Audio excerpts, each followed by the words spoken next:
कभी तुर्की ने सोचा भी नहीं था कि भारत के हथियार उसके पड़ोस में आकर उसे चुनौती देंगे। तुर्की ने अपने छोटे मोटे पड़ोसी देशों को बहुत आंखें दिखाई। किसी बड़े देश के साथ तुर्की का कभी कोई पाला पड़ा नहीं, लेकिन जब से तुर्की ने भारत के साथ में टकराव पैदा किया और इस टकराव के दूरगामी परिणाम क्या होंगे, इस बात की चिंता अब तुर्की के लिए किसी चिता जैसी बन चुकी है। खुद तुर्की के रक्षा जानकारों ने दावा किया कि अब उनके लिए एंटी एक्सेस एरिया डिनायल वाली स्थिति बन गई।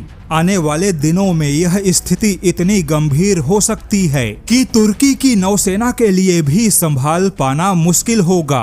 तो चलिए इस प्रकार के स्ट्रेटेजिक खबर को थोड़ा आसान शब्दों में समझाते हैं। सबसे पहले तो एंटी एक्सेस एरिया डिनायल का मतलब हुआ कि अपने किसी दुश्मन को या किसी प्रतिद्वंदी को किसी निश्चित विशेष इलाके में घुस के, जैसे कि चाहे वह समुद्र, जमीन या हवाई क्षेत्र हो, उस विशेष इलाके में बड़ी आसानी से प्रवेश करके अपने प्रतिद्वंदी या दुश्मन के ताकत को नुकसान पहुंचाना, दुश्मन के इलाके में घुसकर दुश्मन के लिए चुनौती बनना। इस प्रकार की स्थिति को एंटी एक्सेस एरिया डिनायल कहा जाता है और यही स्थिति अब तुर्की के लिए बन चुकी है।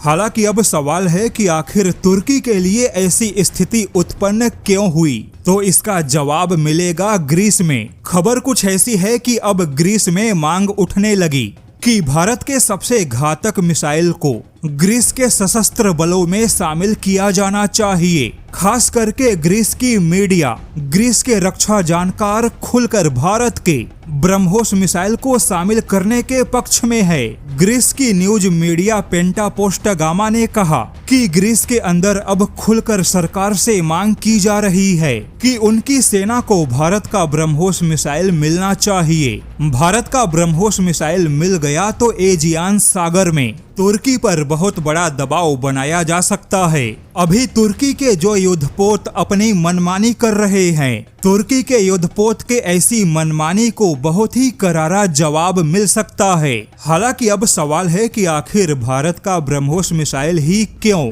तो इसका एक नहीं बल्कि दो मुख्य जवाब है। पहला तो यह कि ब्रह्मोस मिसाइल दुनिया का सबसे घातक मिसाइल है, लेकिन इसका दूसरा जवाब थोड़ा रणनीतिक है। जैसा कि ग्रीस और तुर्की दोनों ही नेटो के सदस्य हैं, वहीं नेटो में फ्रांस ने खुलकर ग्रीस का समर्थन किया, लेकिन फिर भी ग्रीस को यूरोपियन देशों की सबसे घातक क्रूज मिसाइल नहीं मिली, क्योंकि बाकी के तमाम यूरोपियन देश ग्रीस और तुर्की के बीच में अपने संतुलन वाली राजनीति को प्राथमिकता देते हैं। हालांकि ग्रीस को केवल मध्यम एवरेज हथियार मिल सकते हैं, लेकिन घातक हथियार नहीं मिले। ऐसे में भारत एक अच्छा विकल्प है जो तुर्की के विरुद्ध खुलकर ग्रीस को अपने घातक हथियार और क्रूज मिसाइल दे सकता है।